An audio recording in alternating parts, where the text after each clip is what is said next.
Hello students. आज हम एक बहुत ही इंटरेस्टिंग चैप्टर लेके आए हैं सामने, रेस्पिरेशन इन प्लांट्स।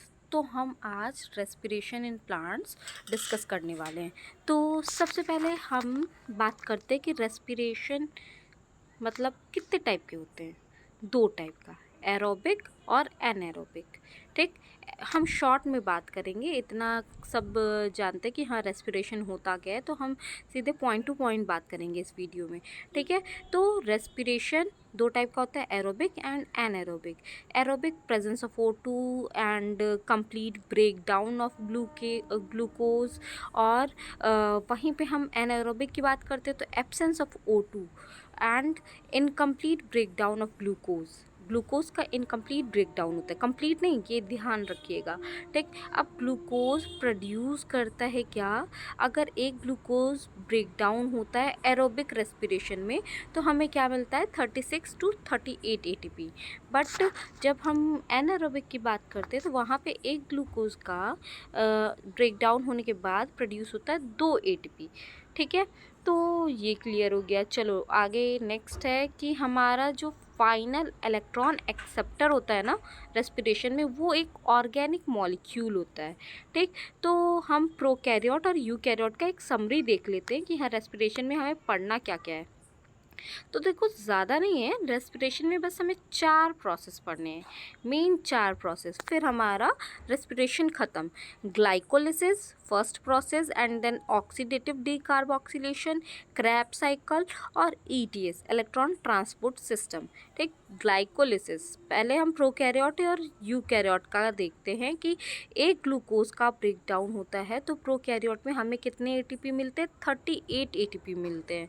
ठीक, बट यूकैरियोट में हमारा एक ग्लूकोज का ब्रेक डाउन होता है तो वहीं 36 भी मिल सकता है और 38 ATP भी मिल सकता है।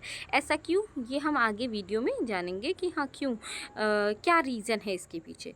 ठीक है, तो प्रोकैरियोट में हम ग्लाइकोलिसिस, अच्छा ग्लाइकोलिसिस एक ऐसा प्रोसेस है जो यूकैरियोट और प्रोकैरियोट, ठीक है, और एरोबिक और एनएरोबिक दोनों में कॉमन होता है। ठीक, तो प्रोकैरियोट में हमारा ग्लाइकोलिसिस साइटोसोल में होता है, मतलब हम यहाँ पे लोकेशन देख रहे हैं, लोकेशन के ऊपर क्वेश्चंस आते हैं। ठीक है, तो ये ध्यान रखना है कि कौन सा प्रोसेस किस लोकेशन पे हो रहा है। तो ग्लाइकोलिसिस हमारा EMP पाथवे भी बोलते हैं इसको, इसका दूसरा नाम EMP पाथवे है। EMP क्या है, ये 3 लोग थे, 3 साइंटिस्ट थे, कौन, एम्बेडेन, मेयरहॉफ एंड पार्नास, इन तीनों ने मिलकर ये पाथवे दिया, तो इसलिए हम EMP पाथवे भी इसको बोलते हैं। ये साइटोसोल में होता है, प्रोकैरियोट में भी, यूकैरियोट में। अच्छा, एक बेसिक पॉइंट ये है, नोट है कि जो प्रोकैरियोट होता है इसके पास मेम्ब्रेन बाउंड ऑर्गेनेलीज भी नहीं होती हैं और इसके पास कंपार्टमेंटलाइजेशन नहीं होता इसी वजह से। और यूकैरियोट में हमारे पास मेम्ब्रेन बाउंड ऑर्गेनेलीज होती हैं, इसी वजह से इसके पास कंपार्टमेंटलाइजेशन होता है, मतलब हर लोकेशन पे कुछ ना कुछ होगा यहाँ पे। बट यहाँ पे मैक्सिमम सारी प्रोसेसेस साइटोसोल में ही चलेंगी प्रोकैरियोट में। ठीक, तो ऑक्सीडेटिव डीकार्बोक्सिलेशन किधर हो रहा है, साइटोसोल में हो रहा है, और ऑक्सीडेटिव डीकार्बोक्सिलेशन यूकैरियोट में किधर हो रहा है, माइटोकॉन्ड्रियल मेम्ब्रेन पे हो रहा है। ठीक, अब क्रैब साइकिल के भी 2-3 नाम हैं, देखो क्या, ये ध्यान देना है, यहाँ पे लोग कंफ्यूज कर जाते हैं। C3 साइकिल का कैल्विन साइकिल नाम है ना, कैल्विन साइकिल भी उसका नाम है। वैसे यहाँ पे क्रैब साइकिल का citric acid pathway, try carboxylic acid मतलब TCA पाथवे। ठीक, ये 3 नाम है, इसके ध्यान रखना है आपको। ठीक, ये कहाँ पे होता है, प्रोकैरियोट में साइटोसोल में, एंड यूकैरियोट में किधर होता है, माइटोकॉन्ड्रियल मेम्ब्रेन। इजी। हाँ, नेक्स्ट ETS ऑक्सीडेटिव फॉस्फोराइलेशन, ऊपर हमने क्या पढ़ा था, ऑक्सीडेटिव डीकार्बोक्सिलेशन, इधर क्या है, ऑक्सीडेटिव फॉस्फोराइलेशन। ये कहाँ होता है, प्रोकैरियोट में प्लाज्मा मेम्ब्रेन और मीसोसोम, मतलब जो प्लाज्मा मेम्ब्रेन की फोल्डिंग्स होती है ना, तो उनको हम मीसोसोम बोलते हैं, तो वहीं पे होता है मीसोसोम में। और इलेक्ट्रॉन ट्रांसपोर्ट सिस्टम यूकैरियोट में किधर होता है, इनर माइटोकॉन्ड्रियल मेम्ब्रेन। माइटोकॉन्ड्रिया में डबल मेम्ब्रेन बाउंड ऑर्गेनेलीज है माइटोकॉन्ड्रिया, और उसके आउटर मेम्ब्रेन तो सभी के लिए ओपन होते हैं, बट जो इनर मेम्ब्रेन होता है वो सेलेक्टिव होता है, ठीक है। वहाँ पे पोरेंस भी प्रेजेंट होते हैं। तो ये हमारा जो माइटोकॉन्ड्रियल मेम्ब्रेन है ना, यहाँ पे ईटीएस होगा, ठीक है, ये ध्यान रखना है। अब आ जाओ कि एक समरी लेते हैं कि ग्लाइकोलिसिस प्रोसेस में होता क्या आखिर। ये दो टाइप का ग्लाइकोलिसिस प्रोसेस हमारे दो टाइप के हैं, aerobic glycolysis and anaerobic glycolysis. देखो, ग्लाइकोलिसिस, एरोबिक ग्लाइकोलिसिस में क्या है, एक ग्लूकोज 6 कार्बन का है, हाँ ठीक, वो क्या कर रहा है, पायरुविक एसिड में कन्वर्ट हो जा रहा है, ठीक। मतलब पायरुविक एसिड उसका फाइनल, ग्लाइकोलिसिस का फाइनल प्रोडक्ट पायरुविक एसिड है। तो वन मॉलिक्यूल ऑफ ग्लूकोज था जिसको हम 2 मॉलिक्यूल ऑफ पायरुविक एसिड में कन्वर्ट कर देते हैं, और यहाँ पे हमारा नेट गेन क्या होता है इसको हम अभी डिटेल में पढ़ेंगे, बट अभी बस समरी है कि एरोबिक और एनारोबिक में कैसा ग्लाइकोलिसिस परफॉर्म करता है। ग्लूकोज का पायरुविक में कन्वर्जन हमें क्या मिलता है, 2 ATP plus 2 NADH plus H plus मिलता है। ये ऑक्सीडेशन हो रहा है इसका, ठीक है। तो एक इलेक्ट्रॉन लूज करेगा, फिर ये यहाँ पे इलेक्ट्रॉन ट्रांसपोर्ट चेन में पहुँच जाए, सिस्टम में पहुँच जाएगा, ठीक है। तो ये एरोबिक का है।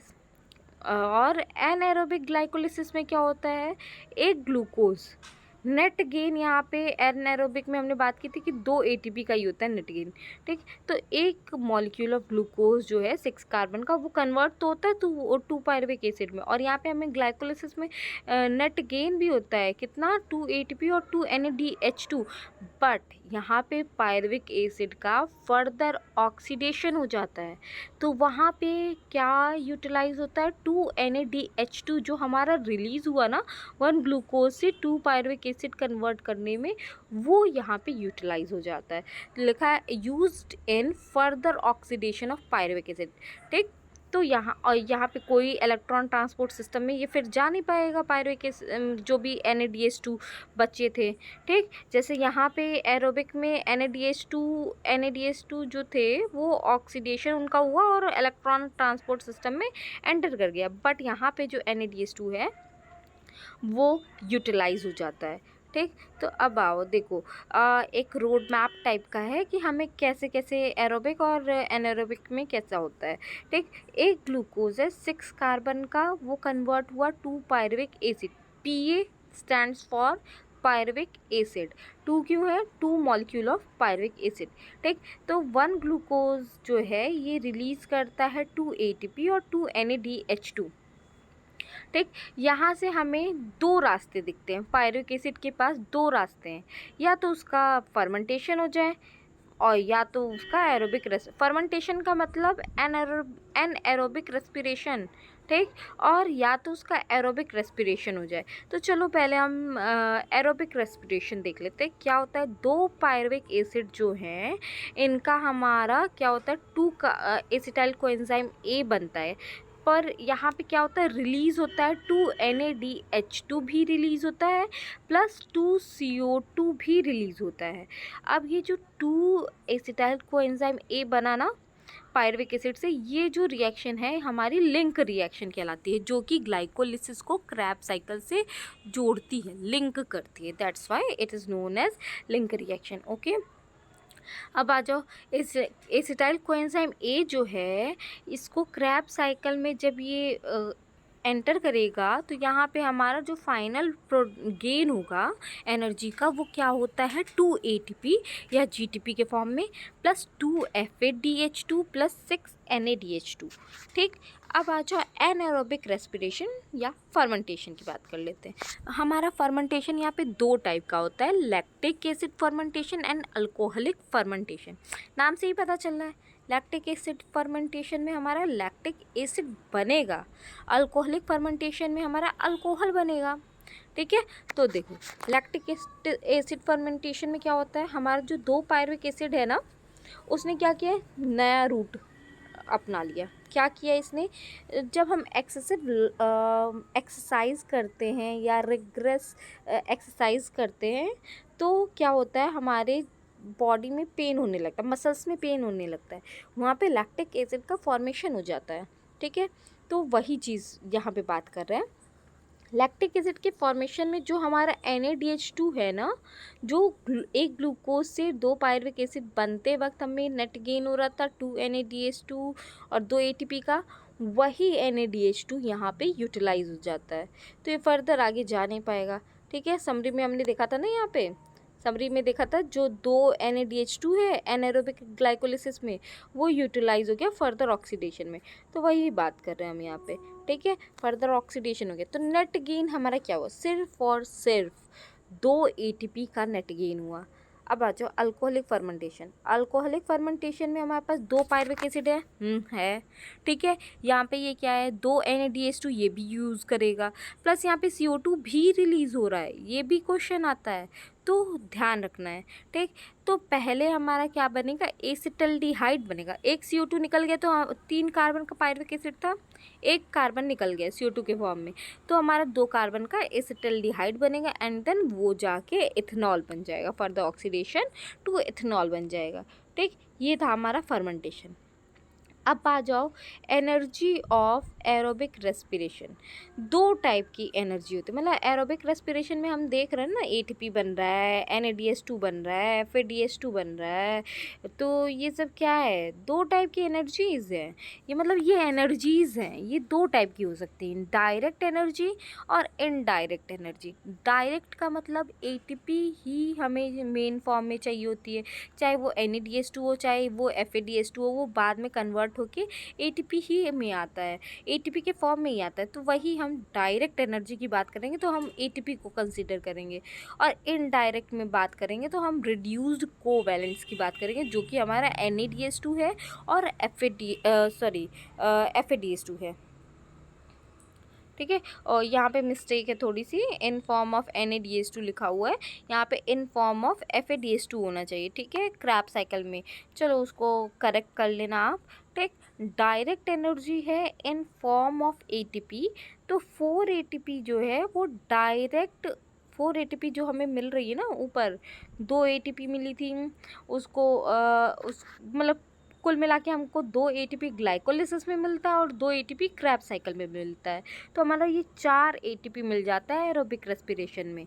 ठीक, और डायरेक्ट SLP का क्या मतलब है, सबस्ट्रेट लेवल फॉस्फोराइलेशन। ठीक, तो ये when ATPs are directly generated from substrate with electron transport system, तो उसे हम डायरेक्ट एनर्जी बोलते हैं। ठीक, इनडायरेक्ट एनर्जी की बात करें, also called as reduced covalent. ठीक, देखो ये क्या है, 2 फॉर्म में, एक तो NaDH2 और एक FADH2। NaDH2 हमारा 10 होता है टोटल, कहाँ कहाँ, साइटोसोलिक, यानी साइटोसोल में ग्लाइकोलिसिस हो रहा है ना, तो हम उसको साइटोसोलिक NaDH2 भी कह सकते हैं और ग्लाइकोलिटिक NaDH2 भी कह सकते हैं, प्लस हमारा माइटोकॉन्ड्रियल NaDH2 भी है, कहाँ, क्रैब साइकिल में। क्रैब साइकिल में माइटोकॉन्ड्रिया में होता है ना, तो वो चीज़। ठीक, एक मिनट, हाँ चलो, और एक है FADH2। FADH2 इन फॉर्म, जिसको आपने करेक्ट कर लिया होगा I hope, in form of NaDH2 सिर्फ जहाँ पे लिखा है, जो जिसके नीचे ओनली इन क्रैब साइकिल है, इसको आप करेक्ट कर लीजिएगा। ठीक है, only in Krebs cycle 2 FADH2 निकलता है। इसको, ये सारी चीज़ें हम अभी डिटेल में पढ़ेंगे, पर आप एक रोड मैप तैयार कर लो कि आपको रिवीजन करते वक्त आपके अंदर, आपके माइंड में अगर ये रोड मैप भी रह गया ना, तो आपका ईजी हो जाएगा। ठीक, ये NaDH2 और FADH2 जो है, इनका ऑक्सीडेशन होगा, तो जो इलेक्ट्रॉन और प्रोटॉन यहाँ पे निकलेंगे, वो क्या करते हैं, प्रोटॉन मोटिव फोर्स जनरेट करते, एक प्रोटॉन ग्रेडियंट जनरेट करते, जिसकी वजह से हमारा ATP का फॉर्मेशन होता है। ठीक है, ऑक्सीडेटिव फॉस्फोराइलेशन, एंड देन ये जो इलेक्ट्रॉन वगैरह है, ये इलेक्ट्रॉन हमारे चली जाते हैं इलेक्ट्रॉन ट्रांसपोर्ट चेन में। ठीक, electron and proton received by, last में हाफ मॉलिक्यूल ऑफ O2 है, वो रिसीव करता है, एंड यहाँ पे हमारा H2O मॉलिक्यूल निकलता है, टर्मिनल रिएक्शन होता है। ठीक है, इसकी भी डिटेल में हम बात करेंगे। चलो अब हम देख लेते हैं एक कि एनर्जी कैलकुलेट कर लेते हैं। बैलेंस शीट ये मेन है, बैलेंस शीट कि कहाँ पे कौन से प्रोसेस में कितनी एनर्जी निकल रही है। एनर्जी के हमारे दो फॉर्म ही, तीन फॉर्म है, NADH2, FADH2 और ATP। ठीक है, तो वो चीज़ हमें ध्यान रखना है, ये टेबल आपको ज़रूर याद रखना है। ठीक है, NADH2 ग्लाइकोलिसिस, ग्लाइकोलिसिस में कितनी NADH2 निकलती है? 2। और FADH2 निकलती है क्या? नहीं निकलती है। ठीक, तो ये भी ध्यान रखना है, ग्लाइकोलिसिस में FADH2 नहीं रिलीज होते। ठीक है, नहीं बनता है। और ATP बनता है, हाँ कितनी बनती है? 2 बनती है। CO2 निकलता है क्या ग्लाइकोलिसिस में? नहीं ना। ठीक, ये भी ध्यान रखना है। अब आ जाओ ऑक्सीडेटिव डीकार्बोक्सिलेशन, जिसको हम लिंक रिएक्शन भी कहते हैं, जहाँ पे ये प्रोसेस था पायरुविक एसिड से एसिटाइल कोएंजाइम A बन रहा है। ठीक है, तो यहाँ पे हमारा एक NADH2 निकलता है। ठीक, एरोबिक रेस्पिरेशन का ये बैलेंस शीट है। ठीक, देखो FADH2 जो है, FADH2 में कोई FADH2 लिंक रिएक्शन में नहीं निकलता है, ATP भी नहीं निकलता है, हाँ पर 2 CO2 भी निकलता है लिंक रिएक्शन में। ठीक, अब क्रैब साइकिल की बात करें, क्रैब साइकिल को T से कह लो, सिट्रिक एसिड साइकिल कह लो। ठीक है, तो इसमें NADH2 हाँ निकलता है, 6 निकलता है, FADH2 2 निकलता है एंड ATP भी 2 निकलता है। CO2 यहाँ पे कितना रिलीज होता है? 4 CO2 रिलीज होते हैं। तो नेट गेन हमें क्या हुआ? ठीक है, एक NADH2 से कितना ATP मिलेगा? 3। ठीक, एक FADH2 से कितना ATP मिलेगा? 2। और ATP तो ATP है। ठीक, तो NADH2 यहाँ पे टोटल कितने हो रहे हैं? 10 NADH2, यानी 10 × 3 30 ATP हो गया टोटल। और FADH2 कितना हो गया? 2 FADH2, तो 2 × 2 = 4 ATP, प्लस 4 ATP है ही, तो 4, तो कुल मिला के कितने ATP हो गए? 38 ATP हो गए। ठीक है, अब देखो हमने बात की थी ना कि ये 36 ATP और 38 ATP का क्या चक्कर है ये यूकैरियोट्स में। प्रोकैरियोट्स में तो सीधा सीधा 38 ATP बन गया, बट यूकैरियोट्स में 36 और 38 ATP बनता है। ऐसा क्यों? क्योंकि यहाँ पे जो NADH2 है ना, ये 2 टाइप का होता है, साइटोसोलिक NADH2 और माइटोकॉन्ड्रियल NADH2। माइटोकॉन्ड्रियल मतलब क्रैब साइकिल वाला NADH2 और लिंक रिएक्शन वाला। ठीक, साइटोसोलिक यानी ग्लाइकोलिसिस वाला NADH2, जिसमें 2 NADH2 निकलते हैं। ठीक, ये क्या करता है? माइटोकॉन्ड्रियल को साइड करो, वो जैसा था वैसा ही रहेगा, बट जो साइटोसोलिक है ना, यानी ग्लाइकोलिसिस वाला, सारा खेल उसी का है। क्या करता है ये? एंटर कर जाता है शटल सिस्टम में। शटल सिस्टम, ठीक, कहाँ है? यूकैरियोट्स में बस। ठीक, तो जो 2 NADH2 है, साइटोसोलिक NADH2, वो एंटर कर गया शटल सिस्टम में। ठीक, 2 टाइप के शटल सिस्टम होते हैं हमारे पास। कौन कौन से? Malate aspartate shuttle system and glycerol 3 phosphate system, shuttle system. ठीक, तो पहले मैलेट एस्पार्टेट शटल सिस्टम। ठीक है, इसमें क्या होता है? 2 NADH2 है, तो ये कन्वर्ट होकर 2 NADH2 ही बनाएगा, तो टोटल हमें यहाँ पे 6 ATP मिल रहे हैं। If this shuttle system follow तो 38 ATP मिल रहा है। ठीक, पर अगर ग्लिसरॉल 3 फॉस्फेट सिस्टम है, तो ये अगर 2 NADH2 यहाँ पे क्या करता है? कन्वर्ट हो जाता है 2 FADH2 में, तो ये हमें क्या मिल जाता है? अगर FADH2 बन गया तो एक FADH2 से कितना? 2 ATP, और यहाँ पे 2 FADH2 है तो 4 ATP, तो यहाँ पे 2 की कमी आ गई। तो अगर हमारा NADH2 malate aspartate shuttle system follow करता है, तो वहाँ पे हमें 6 ATP मिलेगा, जिससे मिला के कुल मिला के हमारे पास 38 ATP बनेगा। इसको भी हम आगे डिटेल में डिस्कस करेंगे। ठीक है, कि कहाँ पे आखिर है कि ये मैलेट एस्पार्टेट शटल सिस्टम होता है। ठीक, दूसरा हमारे ग्लिसरॉल 3 फॉस्फेट शटल सिस्टम अगर फॉलो होता है, तो यहाँ पे 4 ATP बनते हैं। ठीक, अब आ जाओ हमारे पास हमें लिंक रिएक्शन से क्रैब साइकिल के बाद का सारा प्रोसेस है। चलो इसको हम स्किप करते हैं, आगे चलते हैं, ग्लाइकोलिसिस देखते हैं। ठीक है, ये वही चीज़ें जो हमने अभी तक ऊपर पढ़ी हैं इस बॉक्स को, इसलिए हम स्किप कर रहे हैं आगे। ठीक है, चलो glycolysis, glycolysis most important topic है ये। ग्लाइकोलिसिस, ग्लूकोज लिसिस, ग्लूकोज का ब्रेक डाउन, लिसिस का मतलब break down, means break down of glucose. ठीक, also called as EMP। EMP, because यहाँ पे 3 साइंटिस्ट थे, कौन कौन, एम्बेडेन, मेयरऑफ एंड पार्नास, इस वजह से इसका नाम EMP पाथवे भी है। ये कहाँ होता है, साइटोसोल में, चाहे प्रोकैरियोट हो चाहे यूकैरियोट हो, दोनों में साइटोसोल में होगा। ठीक है, common pathway for both aerobic and anaerobic respiration. ये क्वेश्चन आता है कि कॉमन पाथवे क्या है एरोबिक एंड एनएरोबिक रेस्पिरेशन के बीच में, तो आपको क्या लगाना है आंसर, अब आपको पता है, हाँ, ग्लाइकोलिसिस लगाना है। ठीक, तो 2 फेजेस ऑफ ग्लाइकोलिसिस, मतलब पूरा ग्लाइकोलिसिस का जो प्रोसेस है ना 10 स्टेप्स का है, तो इनको हम 2 फेज में डिवाइड करके पढ़ते हैं। पहला फेज़ 5 स्टेप का, वो प्रिपरेटरी फेज़ कहलाता है, मतलब यहाँ पे हम एनर्जी का इन्वेस्टमेंट कर रहे हैं, और नेक्स्ट 5 स्टेप्स जो हैं वो पे ऑफ फेज़ होते हैं, यानी यहाँ पे एनर्जी का जनरेशन हो रहा है। जैसे अभी आप लोग पढ़ रहे हो, तो अभी आप लोग एनर्जी इनपुट दे रहे हो, पर अगर कहीं आप ज्वाइन करोगे, अपॉइंटमेंट लेते हो, कहीं जॉब लग जाती है, तो आप एनर्जी का जनरेशन करोगे, ठीक है, एसेट बन जाओगे। ठीक, तो ऐसे यहाँ पे प्रिपरेटरी फेज़ एंड पे ऑफ फेज़।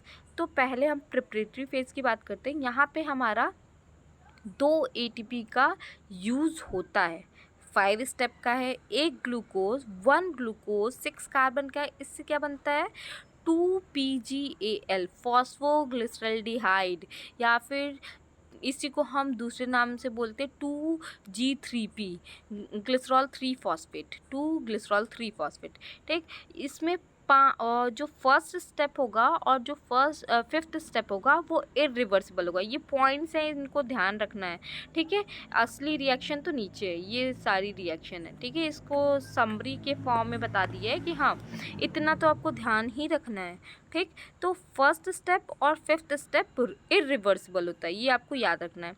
ठीक, अब आ जाओ पे ऑफ फेज़ में क्या है हमारा, पे ऑफ फेज़ में है जनरेशन ऑफ 4 ATP।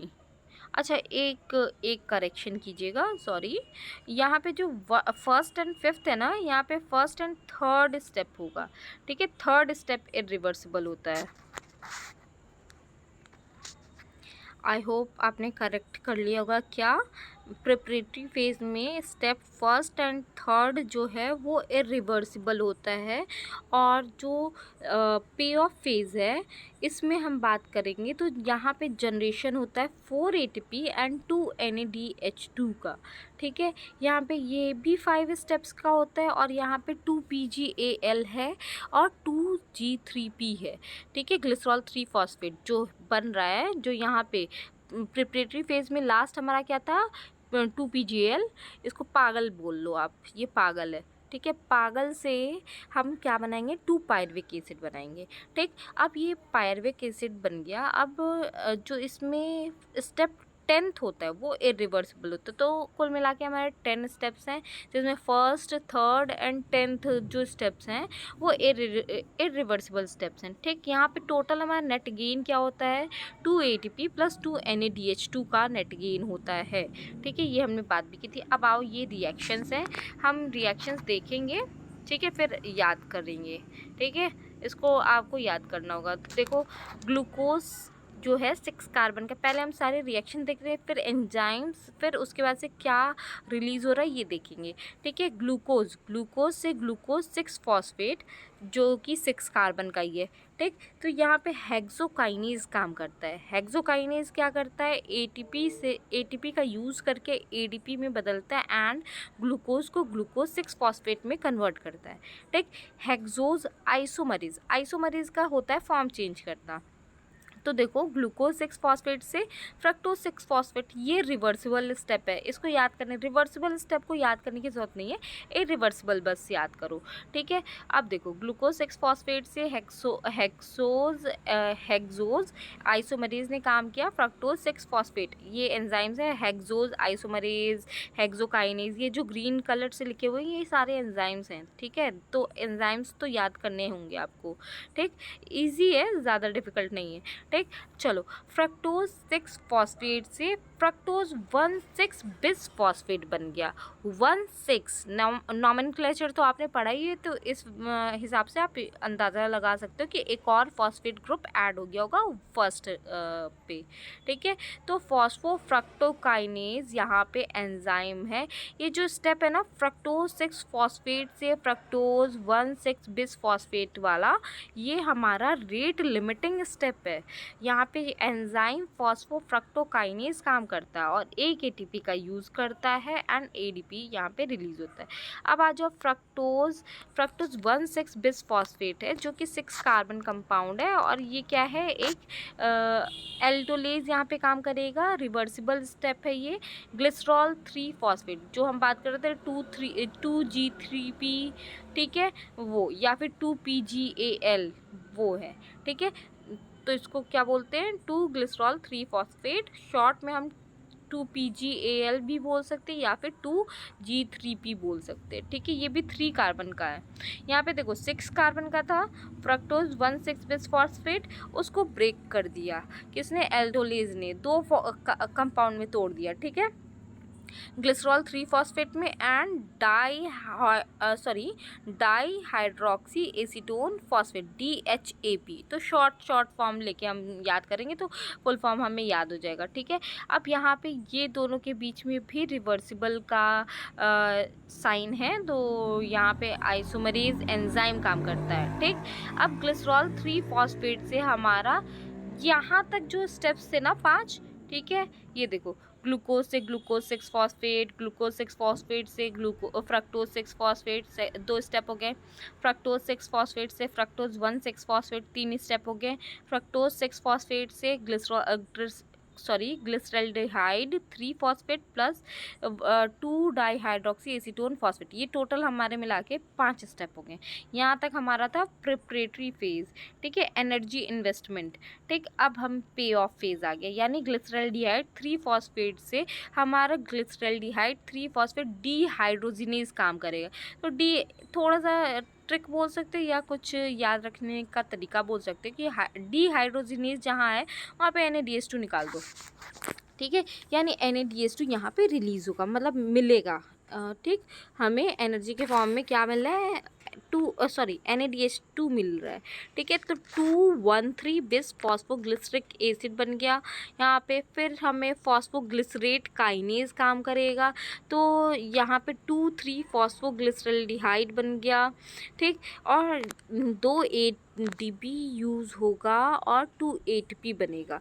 ठीक, ये SLP क्या है, सबस्ट्रेट लेवल फॉस्फेट है विदाउट इलेक्ट्रॉन ट्रांसपोर्ट सिस्टम, तो ये याद रखना है। ठीक है, इससे पहले हमने इलेक्ट्रॉन ट्रांसपोर्ट सिस्टम के साथ वाला SLP याद किया था ना, ATP की बात की थी, पर ADP जो है वो हमारा सबस्ट्रेट लेवल फॉस्फेट है विदाउट इलेक्ट्रॉन ट्रांसपोर्ट सिस्टम। ठीक, अब आ जाओ 2 जो है 2 मॉलिक्यूल है, 2 मॉलिक्यूल ऑफ 3PGA कन्वर्ट होगा 2 मॉलिक्यूल ऑफ PGA।